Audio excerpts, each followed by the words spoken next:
Сайн байцгаана өрхөн мөндөд үзэгчтэй та бүхэндээ энэ өдрийн мэндийг хүргье. Таны мэдхэн телевизээс хүргэдэг дуусаагүй түүх цуврал нэвтрүүлгийн маань тусгай дагавар студиэс та бүхэндээ хүрч байна. Тэгэхээр өнөөдрийн бидний ярилцах сэдэв гэх юм бол одоогоос 114 жилийн өмнө яг энэ өдөр тохиолсон монголчуудын тусгаар тогтнолын асуудлаар надтай ярилцахаар студид төгч Ганбат бол хүрэлцэн ирсэн байна. За их баярлалаа урьсанд. Тэгэхээр өнөөдрийн энэ нэвтрүүлгийн маань одоо ярилцах сэдвийн хувьд гэх юм бол энэ 12 оны хувьсгал 11 оны хувьсгал маань ямар ач холбогдолтой юм болоо. Цаашдаа монголчуудын түүхэнд ямар нөлөө үзүүлсэн юм бол за монголчууд хизээнээс бас энэ хүү өдрийг бас тэмдэглэж эхэлсэн юм бол гэдэг асуудлаар бас мөн хувьсгалынхаа одоо хувь заяаны асуудлаар бол ярилцахаар ийм төлөвтэй байгаа. За тэгэхээр эхлээд хоёулаа бол энэ төрөнд энэ монголчууд маань яагаад энэ манжийн иргэшээлд за зарим хүмүүс бол дарлалд гэдэг те орчихваа. Уг нь бол нэгэн үе дэлхийн түүхийг тодорхойлж исэн ийм хүмүүс байдаг. Толгойтой бүхэн бүхэж тоогтой бүхэн бохирж явсан ийм үндэстэн яагаад энэ бусдын харьяанд орчихваа гэдэг асуудлаас ойлаа. Эхлээд ярилцъя. Монголчууд манжийн иргэшээлд одоо хэзээ орчихваа гэхээр нөгөө халах ойртын хооронд нэг жоохон галдан бошигт болон зан ноцрын хооронд одоо муудалцаад байлцснаас болоод одоо халах монголчууд ялангуяа ар халахын 7 шүү манжид бол дагаар орсон баха. За үнийг нь бол хүмүүс бол ихэд одоо ойр төвтөн хүмүүс бол жоох ихэд буруу шаадаг. Гэхдээ яг харахгүй одоо түүхийн тухайн нөхцөл байдал бол тэр зүг рүү татчихсэн.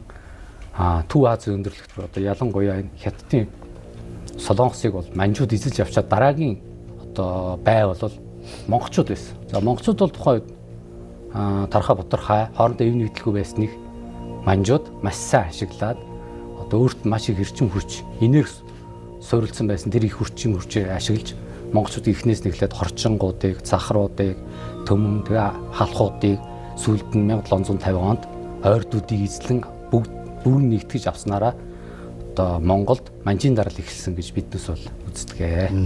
Тэгэхээр энэ холбоотой манжийн даралд орсон энэхүү үйл явдал маань бол одоо үзэгчдийн дотор ер нь монголчуудын дотор нэгэн маргааныг бол одоо үргэлжлүүлдэг. Галдан бошигт бол баатар нь байсан, чахуун дорж бол урагч нь байсан. Халгуудны эсрэгээрээ галдан бошигт дайрж ирээгүй бол чахуун дорж урагшаа очихгүй байсан ч гэдэг юм түүхийн маргаан мэтгэлцээ нэг үндэс угсаа гарна ч гэдэг юм уу ялгуурлах юм үзэл бодлоос орж ирээд байдаг. Тэгэхээр энэ асуудал дээр бас та ямар хөө байрсаар илэрхийлэх бол. За халах ойртын маргалдаа нь болохоор тэр Сасхааны залгамж дээр бол гарч ирсэн маргаан байгаа.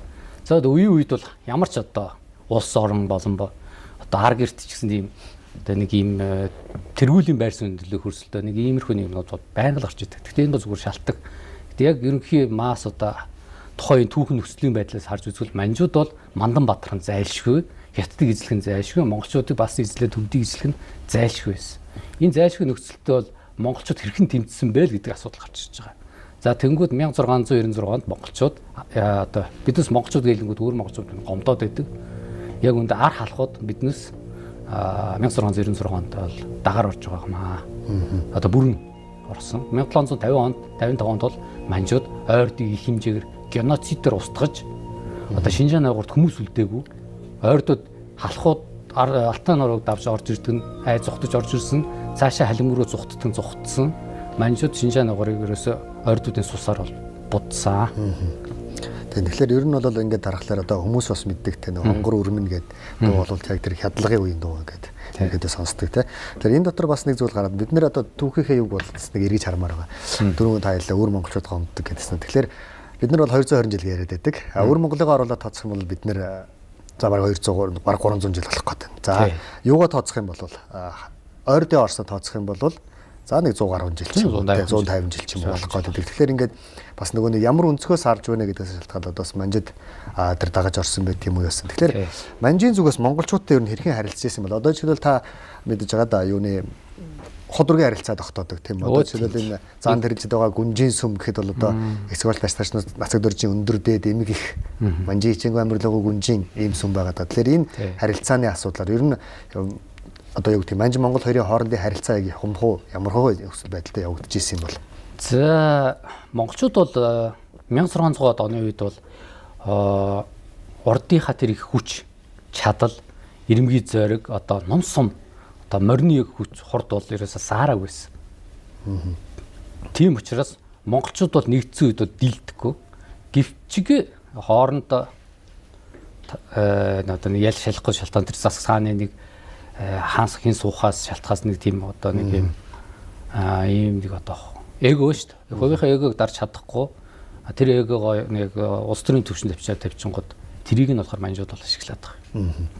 Тэрэн дээр нь бол Монгол манжуудын хооронд хот ур бүр шууд байсан. Энэ хамгаалан хаанч одоо ээж нь бол Боржгоогийн Монгол хүн шүү дээ. Тэгэхээр яагаад Боржгоогийн гэхээр манчууд юу гэж хүссэн бэ гэхээр биднээс Чингис хааны урагтай одоо хот ур болж байна. Биднээс Чингис хааны удам шүү, миний хүүхдүүд үнээсээ дандаа Чингис хааны удам шүү гэж тэр нэр хүндийг олж авах гэж биднээсээ дандаа ураг урлдаг гэсэн. Тэгэхээр энэ ганц манжч бас дэлхийд ихэнд бас юм үзэгдэл байх шиг байна тий. Одоо тухайн үед Монголын эзэнт гүрэн байхгүй болсон дараагаар одоо Сапавади угсааныхан гэхэд бас монголчуудаа ижил ингэж хэлэгдэх гэж оролдог ч гэдэг юм уу. Ер нь тухайн тэр монголчуудтай ижил гэдэг нэр томьёог авахыг хүсдэг. За одоо жишээлбэл Лэгдэн хутаг тааныг нас орсны дараагаар бол тий Чингис хааны тамгыг бид нар олчихлоо гэдэг цуу яриаг гэсэн тархаж исэн ч гэдэг юм уу тий. Энэ бүгдээр бол үндсэндээ манжууд бол үндсэндээ Чингис хааны тэр нэр суу алдрыг бас тодорхой хэмжээнд ашиглахыг бол зорж байсан юм харагдаж байна. За одоо ч гэсэн одоо Чингис хаантай бүгд л Монгол хаанаас гаралтай бол бүгд л оролцож байна. Казахстанууд оролцож байна, Израилууд оролцож байна, Оросууд оролцож байна. Тэднээс бол ирэх нь байна. Хятад ч гэсэн Чингис хаан бол хятад хүн байсан гэж хэлж байна. Япон хүн байсан ч болно, Солонгос хүн байсан ч болно. Одоо бяртаа хүчтэй хүн болгоно л Чингис хаантай өөрийгөө ойлгохоор холбохыг л оролцож байна. Тэгэхээр энэ юуны зүгээр манжуудын зүгээс монголчуудтай бол харилцахтаа бол хийжсэн харилцаа нь ерөнхийдөө нэг юм хятадуудыг болтоос бодох юм бол өндөр байр суурьтай тавиад ер нь бол зэрэгцэх шахуу ч юм уу байж тавина. Яг бүс юуны хувьд бол одоо автономит маягийн юм уу те дотоодын асуудал нэг их оролцдоггүй хүрээ өөрөө асуудлуудаа шийддэг ч юм уу ийм боломжтой байсан.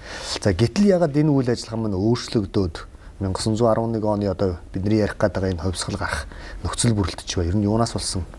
За ингээд юунаас би болоод монголчууд 220 жил гэж ярина одоо монголчууд биднээс ар халах байх юм. Монголчууд 220 жил ингээд манчтай автономт маягаар одоо өөртөө бүрэн эзэрхэж ийсэн байгаа биднээс. Тэгж тийм байдалтай орчин нөхцөж ийсэн ээ. Ягаад 1900 оноод ихээр манчтайгаа төр тар хийгээд эхэлвэ гэвэл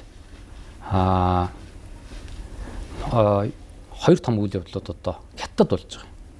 За манжийн төрийн даачин гэдэг улс байгаа шүү дээ. Дайчин улс гэдэг. Даачин уу чин улс гэдэг маань болохоор Чин дайнасти буюу энэ улс маань болохоор уг нь манжийн төр байгаа. Гэхдээ хятад өөрийнхөө төр тусын нэг заламж гэж үздэг. Тэгээд 24 төрийнхөө нэгт нь оруулаад. Заавал оруулж байгаа. За тэгэхээр биднээс өнцгөөс бол монголчуудын харагдах өнцгөөс бол биднээс бол энэ хятад төр бол биш юм. Биднээс бол хятад төр биш гэж хардаг байсан. Гэсэн чинь хятадын одоо бас арга ухаанаар 1800 оны сүүлээр гэхэд манжууд өөрсдөө хятад бичиг хэрэглэдэг болоод хятад хоол иддэг болоод хятад хувцс өмсдөг болоод бэйжин суудаг болоод хятадцсан. Гэхдээ бол манжийн өөрийнх нь уугуул нутаг нь бол байгаа. Тэр уугуул манж гэдэг нутаг дээр нь геополитикийн том бодлогод өрсөлдөж гисэн. Ямар хоёр том геополитикийн шинэ хоёр улс гарч ирвэ гэвэл нэгд Орос, хаант Орос улс. Энэ одоо Аст орнот руу нөлөөгөө тавьж Транссибирийн төмөр замыг барихаар оролдож орж ирсэн.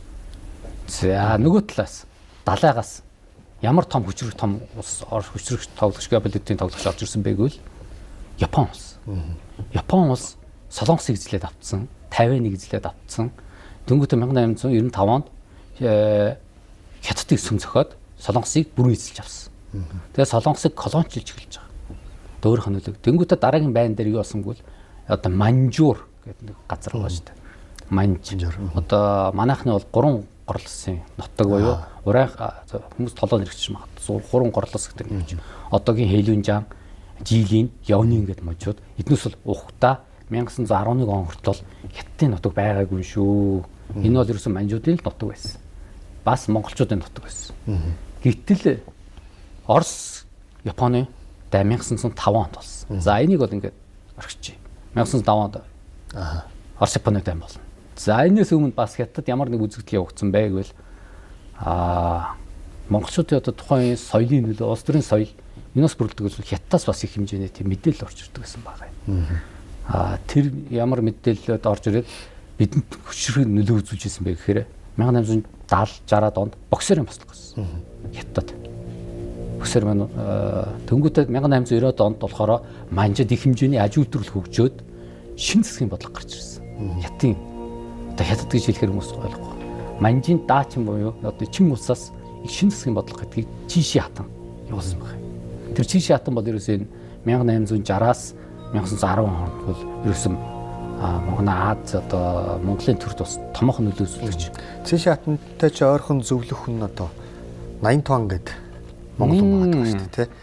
Бээжинд хамгийн том газартай. Тийм, тухайн одоо бүхэл юмыг ерөн шийддэг байсан. Тэгэхээр энэ юу гэдгийг одоо бусад их гүрнүүд Япон руу манж руу ордож эхэлж байгааг бол бид нар бол юу гэдгийг дэлхийн дөхтэй бас тодорхой хэмжээнд холбож үзэх хэрэгтэй байна л та. Одоо дэлхийн дөхлөөр газар зүйн их нээлтийн дараагаар колоничлал гэдэг зүйл явагдаад дэлхийн одоо Англи, Португал, Испани томоохон гүрнүүд бол ихэнх одоо хуурай газар гэдэг Африк, Азийн хуурай газруудыг колоничлол авчихсан байгаа үед шинээр гарч ирж байгаа Япон ч гэдэг юм уу. За Герман тий одоо Бомбисмарквес гарч ирж байгаа Герман за одоо Орос гэдэг энэ их гүрнүүд чинь одоо колоничлох газар нутгийн эрэлт бол гарч байгаа. Энэний нэг гол төв зангилаа нь бол манж дээр тухайн үе манжийн төр байгаа хятадын нутаг дээр бас төвлөрөөд багш байгаа. Тэгэхээр тэрнтэй холбоотойгоор бас бодлого өөрчлөгдөх нөхцөл байдал гарч ирж шинжлэхийн бодлого одоо жишээлбэл үндсэндээ их гүрнүүд манжийн төрлөө интервенц хийгээд эхлэхлээр үндсэндээ бол юу гэдэг дайны төлөө хар тамхины дайны төлбөрт ч гэдэг юм уу те манжийн засгийн үднээс яг Монгол руу явуулж исэн бодлогоо бол өөрчлөх юм нөхцөл гарч ирээд одоо Монголын баялагийг бүртгэж гэдэг юм уу. За тэгээд тариачдыг ихээр оруулна. Газрын хагалбарлаж нөгөө юунтэй яг барьдаг байсан уламжлалт бодлогууд бол өөрчлөгдөж эхэлсэн. Ийм цаг үе байна. 1890 оны үеэс тий. За тэгээд үндсэндээ бол манай хувьсгалын үйл ажиллагаа тэрнтэй давхцаад ер нь бол эхэлж байна. Тий, тэр үйл явдлууд монголчуудын доторх одоо үнсрэг үзлийг өдөөж байгаа. Эх оронч үзлийг бий болгож байгаа.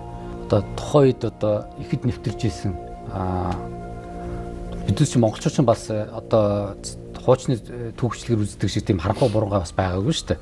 Гадны тэр соёлын нөлөө янз бүрийн техник технологиуд бол нэвтэрж л байсан. Тэр болгонд монголчууд танилцаад тэр болгон бүр санаатай болон санаандгүйгээр гэж яриа л да. Хүчээр болон хүчгүйгээр одоо биднээс одоо энэ дээр одоо харагдаж байна да хүмүүс идэлж хэрэглэж байгаа зүйлс энэ бүхэн шин технологи, шин мэдлэг, шин зүйлс одоо Монгол нутагт нэвтэрч орж ирж байгаа. Тэнгүүд монголчуудын тусгаар тогтнох үзэл бол аяндаа гэж асч ирэн. Тэгээд шин нэмийг мэдих гэсэн ирмэлзэл хүмүүс монголчуудын дод бий болсон байна. Тэр Азийн одоо яг ер нь бол 20 дугаар зууны ихэнх үед тэгэхээр Аз Африкийн улс орнуудад яг нэг юм nation state үндэсний төр улс гэдэг ойлголт ер нь бий болоод эхэлж байгаа. Энэ дээр бол яг монголчууд бол одоо Азийн марк хамгийн ихний хувьсгалыг бол хийж байгаа. Үндэсний төр улсаа байгуулж байгаа тий. За тэгээд бол 1911 оны 12 дугаар сарын 29-ний өдөр яг одоогоос 114 жилийн өмнө энэ өдрийн одоо үйл явдал энэ тухайд ойлоо ярианда үндсэн ярианда бас орвол. Тэгээ. Энэ өдөр яг юу болов энэ өдөр болохын урд те 1-2 сарын өмнөөс ч юм уу те төвхөн хувьсгал хэрхэн бэлдэх гэдэг асуудал дээр бас ярилцаад байна. За тэгээ. За монголчууд бол дотроос ингээд өдөөгдөж bijээ. Гаднаас ямар нөлөөнөд орж иж ирсэн бэ гэхээр монголчуудын дунд Оросууд маш их нөлөөтэй байсан. Оросууд ямар нөлөө үзүүлж ирсэн гэхээр Орос Япон хоёр бол бараг тохирсон 1905 оны дайны дараа. Өвөр Монголыг Япон аавна. Ар Монголыг Орос аавна. Хятадууд ягаад энэ манжийн шууд аавна гэж үзэх нөлөөний бүс гэж үзэх үү? Шууд бор нөлөөний бүс. Ер нь цаашд аавна гэсэн тооцоотой байсан. Энэ хоёр ерөөсөө л эзэлж аавна гэсэн тооцоотой. Яг бол Япончууд энд ерөөсөө одоо өнөөдөр биднээс энэ ярихдаггүй байгаа. Гэхдээ Япончууд энд маш том тоглогч байсан. Одоо ч гэсэн бас шинэ ерөнхий сайд гарч ирээд бас хуучных юм тэр геополитикийн бодлогыг өнгөлзүүлсэн ч хятад бол үнэхээр их дургу баг. Яг л энэ зүүн хойд Аз ялангуяа энэ манжийн Солонгост бол Япончууд бол том тоглогч. Эзэнээсээ байсаар ирсэн. Тэгээ 1905 оны Орос Японы танд Япон ялаад Оросууд ухарсан байгаа. Оросууд ухрахтаа юу алдсан бэ гэвэл Явдуу мужид Далиан хотыг алдсан. Транссибирийн замыг алдж байгаа. Япончуудад хэрэглүүлнэ. Гэхдээ тэр төмөр замын дагуух газар бол Орос цэргүүдэд байршуулна гэж ярьсан. Оросын төмөрт богоо явна гэж ярьсан байна. Тэнгүүд 1911 онд 16 жилийн дараа шүү дээ. 1911 үйл явдал бол тэнгүүд Оросууд ар Монголыг алдаж болохгүй гэсэн. Тэнгүүдээ монголчуудыг бас жоохон дэмжиж гисэн байхгүй. Зэвсэг болгоод ямар нэгэн байдлаар дэмжих ёстой. Монголчууд хинээс зэвсэг авах ёстой. Ерөөсөө энэ зэвсэг авах хувьсгал хийхэд бидэнд буу зэвсэг хэрэгтэй. Сум зэмсэг хин хадгаж 100% Оросууд хангадаг гэсэн. Хаант Оросууд. Ямар цаана ямар бодлоготой гэвэл Оросууд маш том бодлоготой. Одоо баруунаас эхлээд ирээд Персийг Ираныг эзэлнэ гэж боддог гэсэн Оросууд. Афганистаныг авна гэж боддог гэсэн. Төвдийг авна гэж англичуудтай байлддаг гэсэн. Шинжаан нугуурыг авна гэж боддог гэсэн. Ар Монгол уу юу?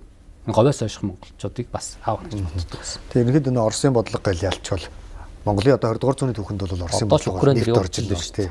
Ер нь бол хөрс гөрнүүдэд байнга явж байгаа. Одоо бидний сайн мэддэг Бржевалский тэ Козловын экспедицүүч гэдэг юм. Энэ бүгд чинь бол яг нөгөө нэг Монголд нөлөөллийн бүсээ тогтоох зорилгоор экспедиц судалгаа шинжилгээний нэрийн дотор бас асар олон мэдээлэл цуглуулж байгаа нэг юм байгаад байгаа.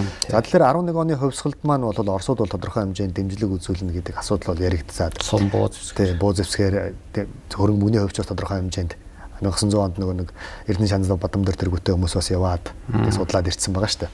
За тэгээд үндсэндээ хувьсгал болсон өдрийн тухайд ярих юм бол одоо ер нь бол энэ өдрийг монголчууд бол нийтээрээ их одоо баяр ёслолтой байдалтайгаар одоо жишээлбэл Монгол улсын за Монгол орны тийм ээ тухайн Монгол орны өнцөг болон бүрт байгаа хүмүүс маань одоо хүрээний зүг хандаж мөргөж тийм богд хандаа өнтөл үзүүлж ер нь бол нийтээрээ ингэж маш их одоо юу гэдэг хүсэн хүлээсэн юм үйл явдал байсан. Энэ өдрийн яг тухайн үйл явдлын тухай та жоохон илэрүүлж ярил.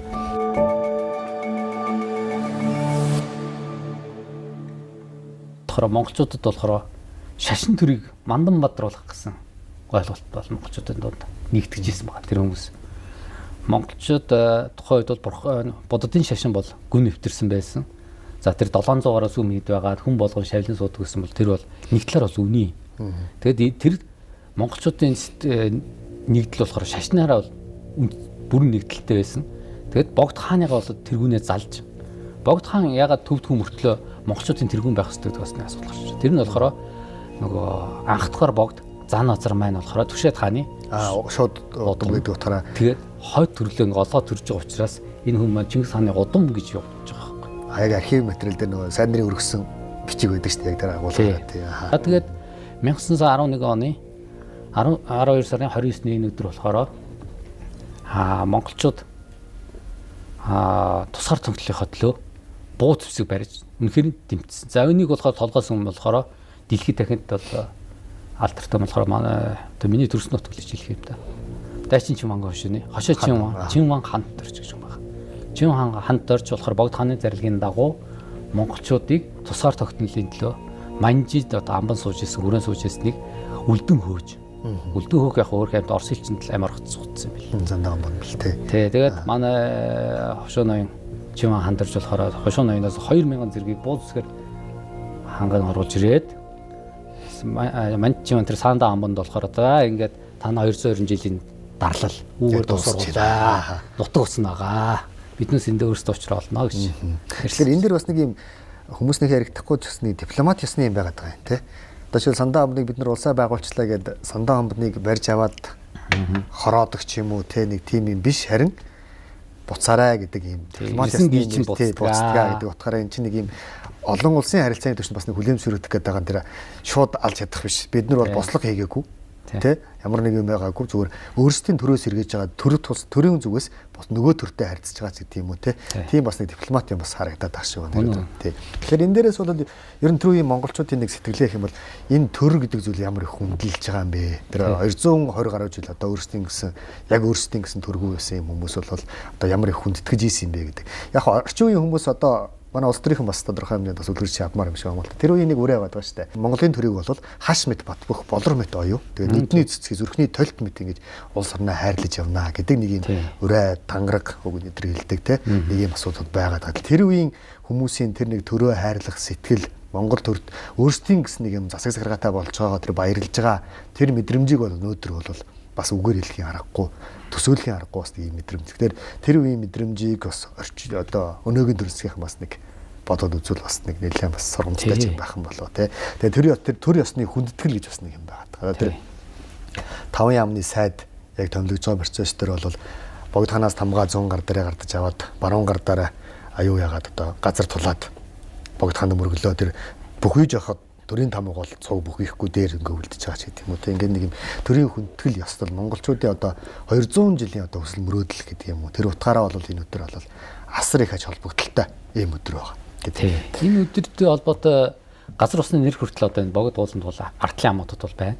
Төр хурхын ам, шашин хурхын ам гэдэг. Төр хурхын амд ягаад төр хурах гэдэг нэр өгсөн юм бэ гэхээр энэ 22 сарын 29-ний энэ гайхамшигт өдрийг зохион байгуулах гэж Богд хаан тэнд Монголын төрийн бүх хошуу ноёдыг цуглуулад тэнд хуралцсан учраас биднээс төр хурах гэдэг нэр тэр аманд бол бэлэгдэж өгсөн баг. Тэгээд эндээс монголчуудын нэгдэл тэгээд энэ тусгаар тогтнолох одоо үзэл бодол хамаг бүх юм тэнд бодлогын бичигднээс бол ингээл зангидж гарч ирсэн баг. Тэгэхээр бол юу гэдэг одоо бид нар тусгаар тогтнолчлоо. Тийм ээ. 1911 оны 12 дугаар сарын 9-ний өдөр өөрсдийн тусгаар тогтнолоо зарлчихлаа. За ингэхлээр бид нар бол өөрсдөө бол яг зарлж болчихж байна. Бусад улс төрөөр хүлээ зөвшөөрүүлэх гэдэг нэг де факто гэдэг. Тийм, де факто гэдлэр нэг асар том даалгавар эхэлж байгаа юм.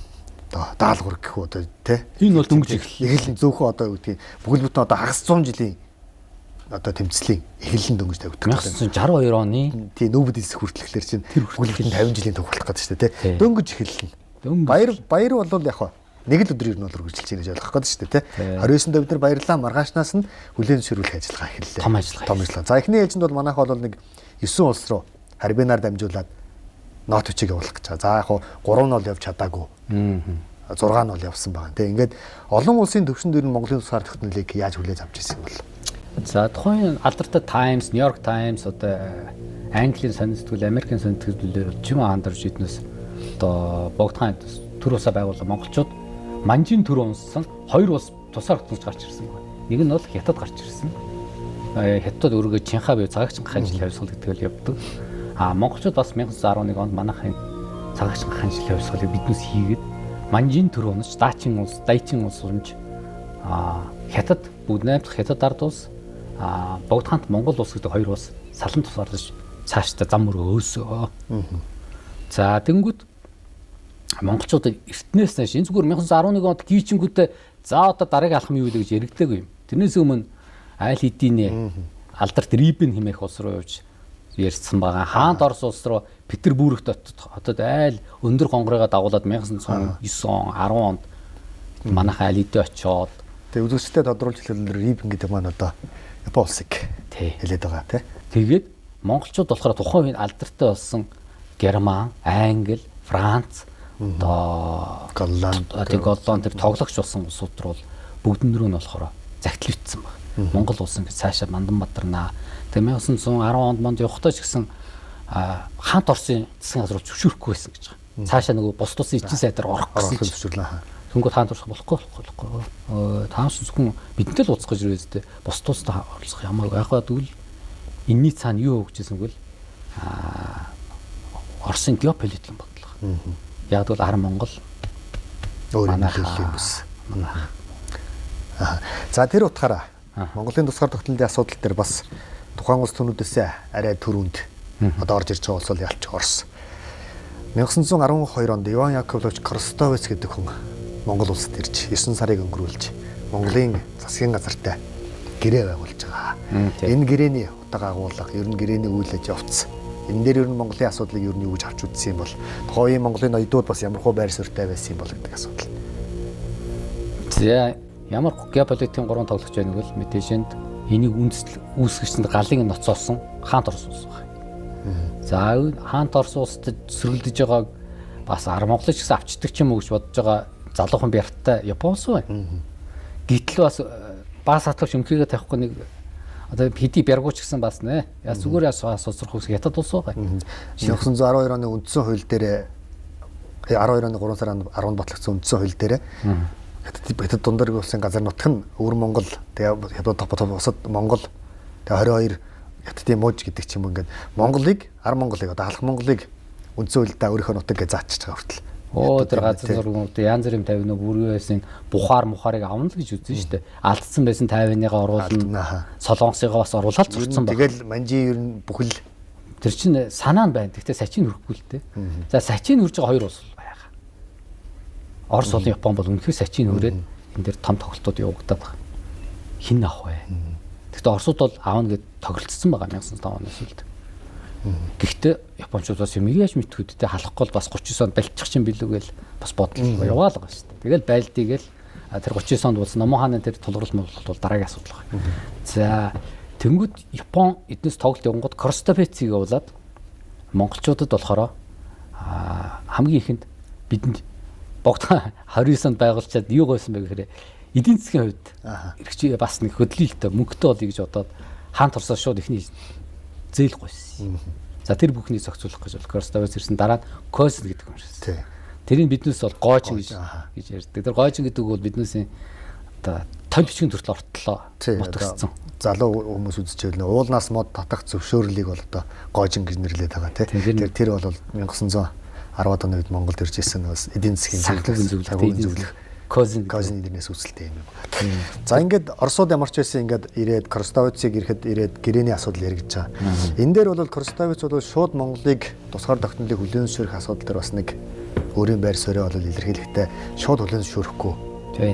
Ага асуудлууд гарч байгаа, маргаан гарч байгаа. Энэ дээрээс түрүүнд та нэг иржсэн шүү дээ. Бүр ярианыханд гарсан да. Монголчууд ер нь тэр үед харанхуй бүдүүлэг байсан гэдээ яриад байдаг. Тэр нь бол худлаа. Шинж ухааны юм аа. Энийний бүр нэг тодорхой жишээх юм бол Даалам Сэрэн чимдийн байр суурин дээр бол Иван Клавч Кростовиц яриад байгаа. Энэ Даалам Сэрэн чимдийн дэлхийн өнцөг боломд болсон мэдээлүүдийг ер нь олоод мэдчихсэн байдаг гэдэг ойлголтыг ярьж байгаа. За дээрээс нэмхэн тэр нөгөө монголчууд тусгаар тогтнолоо зарласны дараагаар дундад иргэн улсын дааж унтангаас богд хаан руу бичсэн загтал байгаа.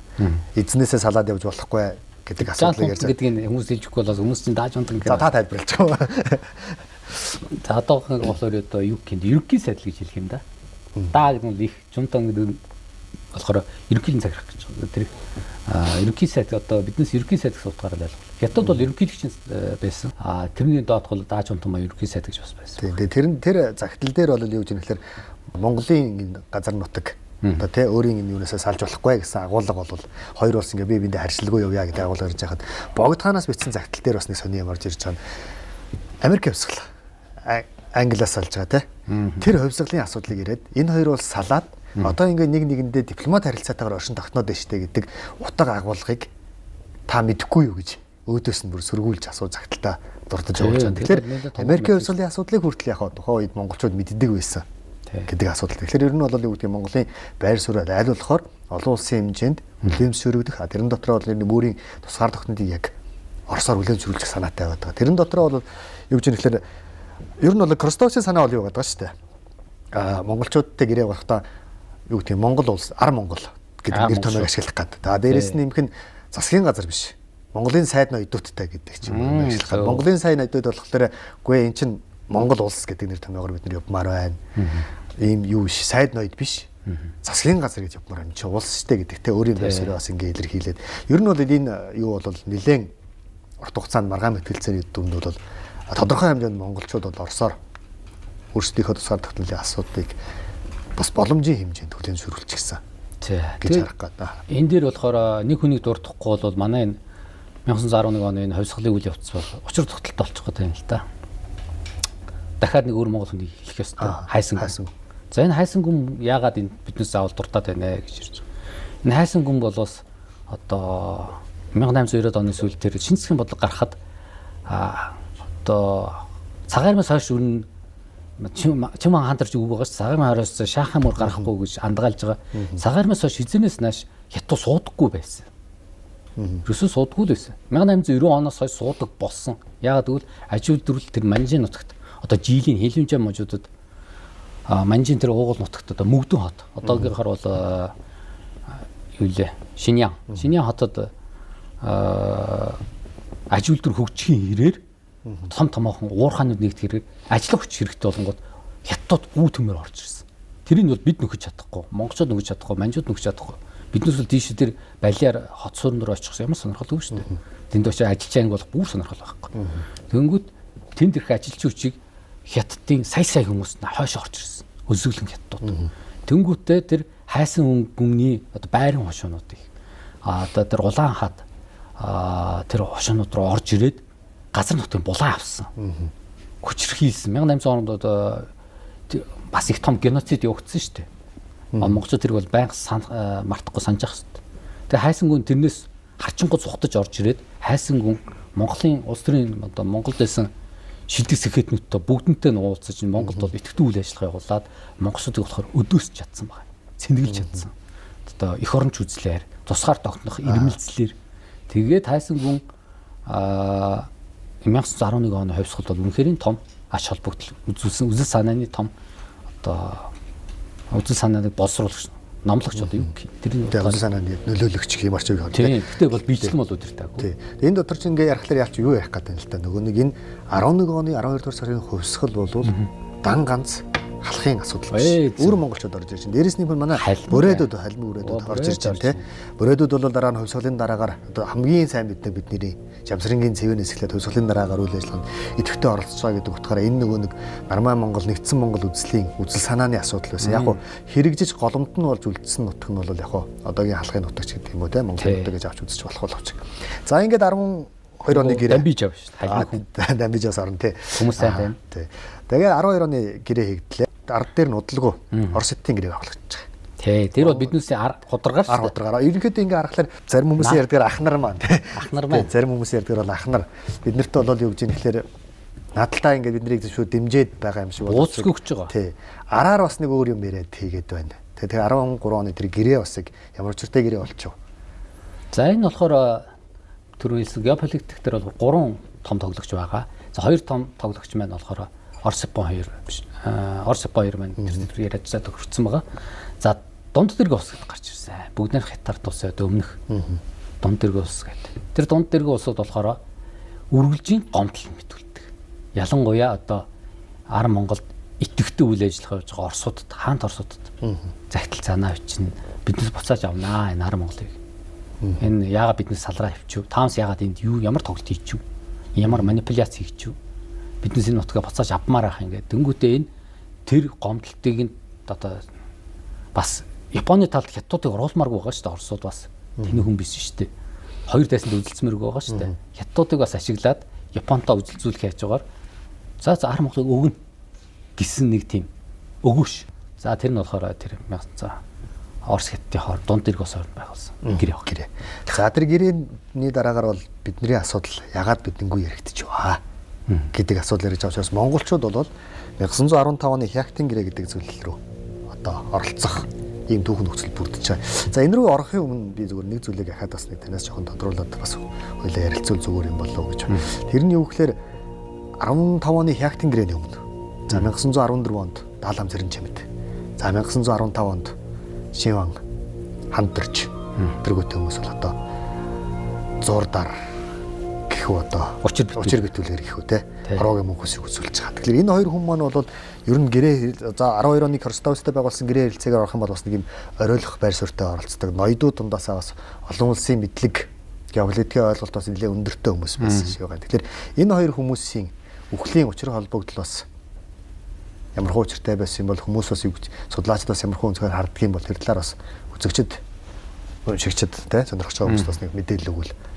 Тий. За 1915 оны тэр 3 улсын гэлзэрийг Хягтад эхлүүлсэн баг. Тэр нь олон жил өгцөн 3 жил өгцөн 4 жил өгцөн.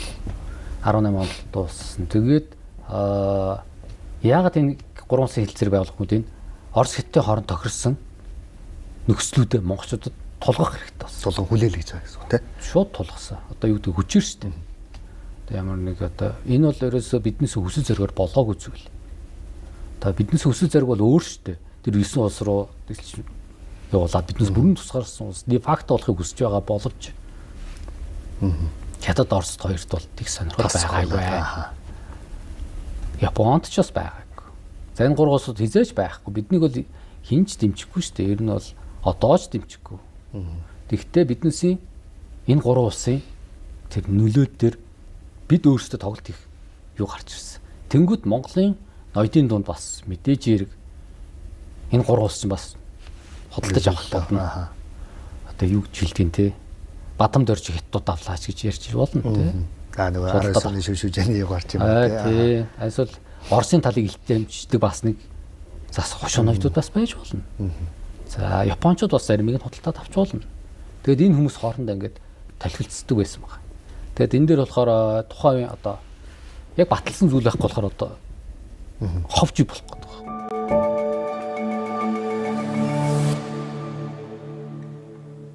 Дараагийн дугаараар бид нэр болол та үзэгчтэй энэ бас ноёдын хувь заяа хэрэгсэн бэ гэдэг асуудлаар бас ярилцах ийм цаг үе завшаан бол тохиолдох байх. Тэр өнөөдрийнхөө гол сэдвээр үндсэндээ үргэлжлүүлээд за 15 оны Хягтын гэрээ байгуулагдлаа. Хягтын гэрээгээр бол монголчуудыг бол өөрийн гэсэн дүр зэсэгтэй өөрөө дураараа одоо 11 онд бид нар 9 улс руу нот бичиг явуулаад ирсэн бол одоо тийм ирэхгүй боллоо. Автономит ирэхтэй. Дотоод асуудлаа өөрсдөө шийднэ, гадаад асуудлыг хятадын зүгээс шийдвэрлэнэ. За тэгээд ер нь өөрийн цэрэг батлан хамгаалах салбар гэж байхгүй адилхан. За тэгээд дундад дэргийн улсын одоо нэг мууж тий. За ингээд хягтын гэрээ явсан. За одоо ерөнхийдөө дотооддоо яах вэ их вэ асуудлууд яригдж байгаа. Гэхдээ бас дотооддоо өөрсдийн дэдод хурлаа байгуулад бас нэг хуулиа батлах гад ингээд явж байгаа. За гэтэл 1917 он болж ирж байгаа. Февраль өвсгөл гарч ирээд нэг 15 оны хягтын гэрээ яваад байгаа шүү дээ тий. 15 оны хягтын гэрээ ч юм уу. За дагаан хягтын гэрээ ч хаан засгийн зүгээс явуулсан бүх бодлого үйл ажиллагаа дээрээс нэг гэрээ хилцээрийг бол ер нь нэг их бүрдэхгүй гэдэг асуудлыг бол лендергүүтэй большевикууд бол тавьчихж байгаа. За тэгэхээр Монголд юу гэж нэхлээр нөгөө нэг тодорхой хэмжээнд дөрөв та бас яриад байгаа Оросын нөлөө Монголд байх хэрэгтэй байгаа шүү дээ тий. Тэгтэл тэр нөлөөлөл тодорхой хэмжээнд багасаад ирэхлээр хятадуудын зүгээс Монгол руу шууд сэргэлэн орж ирэх боломж олцоо.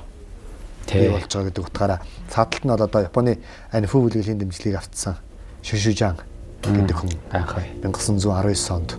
За ингэнгүүт хятадын түүхийн талаар хятадууд болохоор манжин төр унсан. Манжин төр бүрэн авилгалтай автцсан. Бүр ингэж ялзартсан, өтцсөн тим төр нуран унаад одоо бюрокраци буюу тэр нэг төрийн аппарат унж штэ. Тэр бюрокрац төрийн аппарат нь болохоор тийм сэхэл авахар төрийн аппарат байсан. Тэрийг зүгээр дараагийнхан төрийн ингээл шошгын нарилгаал дунд тэргөө суулгаад тавиад цааш нь ашиглахыг ихэд ашиглахын аргагүй. Тийм. Төрийн аппарат байсан. Дөнгүүд тэр төрийн аппарат нуран унахад тэр доорногоо тэрбум хүнийг хэрхэн захирах вэ? Тухайд арайч тэрбум өрөөгүйсэн. Тэгтэл хэдэн зуун сая хүн байгаа штэ. 600 сая гэж ирж байгаа. Тэр 600 сая хүнийг яаж захирч ирсэн бэ гэхээр ерөөсөө warlord-ууд гэдэг зүйл гарч ирсэн. За яг анхдаа бүр 20 хэд 30 хэд 1911 онд warlord-ууд гарч ирсэн гэж. Яншиг ч бас тэрнийх нэг том толгойлогч генерал шүү. Баахан генералууд бид гараад тэднээс юу тгүүлгээр баахан өсгөлн ажилгүй хэдэн тариачдыг нийлүүлээд цалинжуулаад дээрэм хийн, байлт нь хоорондоо байлдана. Бүгд буудаа зэвсэгтэй санхүүжүүлдэг. Ард нь германчууд тоглож иж магадгүй, орсууд тоглож иж магадгүй, японочууд цалинжуулж иж магадгүй, эсвэл худалдаачдыг дээрэмддэг гэж магадгүй, эсвэл худалдаач том баячууд тэднээс их цалинжуулаад бас хамтран ажилладаг гэж магадгүй. Тэгээд 1915 он гэхэд ерөөсөө хятад 5 том бүлэглэл warlord-ын тэр 5 том бүлэглэл болохоор тодроод гараад ирсэн. Хоорондоо байлцсаар гол.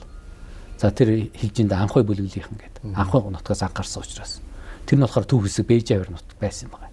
Хойшоо болохоор энэ нөгөө японочдын талд үйлчдэг байсан нөгөө Жанзоулын. Жанзоулын нөгөө. Жанзоул нь болохоор энэ хойд зүүн хойд Манжурын нутагт бүр эзэлдэг байсан. За тэр урагшаага болохоор 2 Гуанжоу манжууд болохоор 3 тийм бас warlord одоо генералууд байсан байна. Тэгээ Монголын түүхтэр гарч ирдэг 2 том warlord гэвэл энэ анхуу бүлэглэлийнхэн болоод Жанзоулын гарч ирдэг. Шүшүү чанд армаа зэрэг явуулж чигээд тэр нь манай нутгаар орж ирсэн шүү дээ. За Монголд орж ирээд Монголын автономитыг устгах зорилготойгоор орж. Тэрний өмнө хоёр том сэдв яриаггүй шүү дээ. Яг тэр анхуу бүлэглэл бидэнд үс санаад ороод ирв. За 3 5 замын байлдаг. Тэгэхээр ер нь бол энэ 5 замын байлдааны асуудлыг ингээ харах юм бол бид нэр хэрвээ эдийн засгийн болон техникийн нөөц бололцоонд байх юм бол монголчууд бол тэр эзэнт гүрний үеийн агуу байлдах чадвараа бол алдаагүй байсан нь бол тодорхой харуулж байгаа. Яалчгүй нөгөө нэг их гүрнүүдийн дарамт шахалтаар Оросоос ирэх байсан зэрэг зэргийн тусламж бас тасалдсан ч гэдэг юм уу те. За бүр аргагуудсандаа болоод одоо цэргүүдтэй те сахиус хүртэл зүүж өгч ирсэн гэдэг асуудлууд хүртэл яригдж байна гэдэг. Тэгэхээр уул нь бол монголчуудын тусгаар технологийн асуудал бол зөвхөн энэ халахын утгаараа дуусчихгүй. Тэ өөрсдөө тусгаар технологиг нэгдүгээр хүлээн зөвшөөрүүлнэ, хоёрдугаар бусад монголчуудаа нэгтгэх гэсэн асуудал. Өвөр Монголоо нэгтгэх гэдэг асуудал ч юм уу те. Тэгэхээр өвөр монголчууд маань бас бидэнтэй нэгдэх ийм хүсэл эрмэлзэл байгаад байгаа гэдэг утгаараа ч юм уу те. Тэгэхээр өвөр монголчуудын хувьд бол одоо дан ганц бид нар зүгээр өөртөө авах гэдэг юм шүү. Тэд нар маань бас бид нартэй нэгдэх чинь хүсэл эрмэлзэл. Одоо биднес яг одоо ингээд 2025 оны өнцгөөс биднес харахаараа биднес ингээд эзлэн авах гэдэг юм шиг харагдаж байгаа. Яг үүндээ тийм байгаагүй. Энд болохоор ямар үсгс вэ? Даян дэлхийд даяар суугаа монголчууд Богд хаан гэдэг нэрийн дор Чингис хааныхаа өлгийн нутагт ингэж төр усан байгуулад ингэж тэлэх бодлого яригдж байгаа. Тэгээд 1911 оны 12 сарын 29-ний дараа биднес гадаад 9 улсад захидлгийнхээс гадна дотоод буюу бүх монголчуудад тунхаг үс зарлаж Захидал бас хэлээс хошуу ноёдод. Тэгэхэд Өвөр Монголын нийт 49 хошуу ноёдоос бүгд Богд хааныг эзэн хаанаг юм зөвшөөрч дагаар ороход хүлээн зөвшөөрч байсан. Монголчуудгаа хамт баймаар байна. Нэг нь дээврийн дор амьдцгаамаар байна гэж хэлж байсан. Тэгэхэд Шинжаанаа руу шивүүлж байсан, Халимаг руу шивүүлж байсан, Боройдуудад шилж байсан. Биднес нэгэн улс болно шүү. Тэгэхээр энэ одоо монголчуудыг нэгтгэх энэ үзэл санаа бол ер нь бол за ер нь Яалтын гэрийг хүртэл бол маш идэвхтэй байсан гэж үзэж болохоор. Тэгээ Өвөр Монголын ноёдоодаас ихэд Дэван дэмжиг те Далайн Цэрэн Чимэд, Чинван Хандорж. Чинван Хандоржийг бол одоо 1915 онд цагаан сарын шинийн 6-ны өдөр тий одоо юуны дунд голд те юуны одоогийн Петровсын колонк байгаа орчимд бол одоо нас орсон байдалтайгаар учир бүтүүлгээр. За тэгвэл манай энэ хошуу ноён дээр болохоор бие хамгаалагч байнга авч явдаг гэсэн сонсож байгаа. Хулгар нацаг гэдэг нэг бие хамгаалагчтай байсан гэж. Тэр хүн чинь 10 цэцэгт барилдвал бас гайгүй төрөмөрөө авчихаар намхай аврах, Тусан жамбаа аврах өрсөлдөхөөс байсан гэсэн боловч хошуу ноёноос тэр хулгар нацаг яагаад ирээд авч явдаг вэ? Бие хамгаалагч маягаар авдаг. Тэр хулгар нацаг хойноос нь хөөгөөд олж чадлгүй. Тэгээд бургасан дотроос толгоо ташуур тэр сөхөцсөн байхыг нь олсон гэж байна. Тэгэхээр тодорхой хэмжээнд бас нэг гадны нөлөө байх магадaltaй гэдэг. Түрүүн яриад байгаа нэг их гүрнүүдийн нөлөө байна гэдэг шүү дээ тийм. Одоо энийг бол Кростович бол нэлээд бичээд байгаа шүү дээ. Хятадын далайг бичдэг барьдаг нөхдүүд байна. Манай далайг барьдаг нөхдүүд байна. Кростович бол тухайн үед байгаа учраас өөрийнхөө үзэл бодлыг шууд илэрхийлж болоод байна тийм үү. Бидний хувьд бол яг хас хараагүй учраас тэрний нэг энэний нэг гэд ярихад бол бас жоохон учир дутагдал байсан нь бол тодорхой хэмжээнд одоо ч гэсэн их гүрнүүдийн дотор одоо яг нэг баг болсон учраас. За тэгэхээр одоо ингээд үндсэндээ бол бидний хоёрын яриа бол өндөрлөх тал руугаа хандж байна. Тэгэхээр эндээс нэг сонин зүйл ажиглагдаж байгаа нь 1911 онд бид нар тусгаар тогтнолоо зарлаад за 15 онд автономит болоод за 19 онд шүүшүүжан орж ирж автономитыг устгаад Монголын тусгаар тогтнол бол үндсэндээ экономикийн нөлөөгөөр таслагдчих аюултай ийм хүн цаг үе ирж байгаа. Мөн түүнчлэн тухайн үеийн хувьсгалын өдөрдөгчид Даалам Цэрэн Чимэд, Чинван Хандорж, Сайн аян хаан Намнан Сэрэн зэрэг хүмүүс бас учрыг битүүлгээр нас барснаар Монголын хувь заяа цаашдаа хэрэгхгүй гэдэг ийм эдрээтэй хүнд цаг үе бол тулж ирж байгаа. За ингээд энэний одоо үйл явдлын үргэлжлэлийг бид нар бас дараагийн удаа ярилцах завшаан тохиох гэж бодож байна. Тэгэхээр өнөөдөр бас бидний урилгыг хүлээн авч ярьж ярилцсан танд бас маш их баярлалаа. За их баярлалаа. За дуусаагүй түүх сурлынхаа дараагийн дугаараар Монголын түүхийн сонирхолтой эдрээтэй олон зүйлийн асуудлаар бид бүхэн ярилцаж үзэгч та бүхэндээ сонирхолтой мэдээллийг бол хүргэх болно. За баяртай. За баяртай.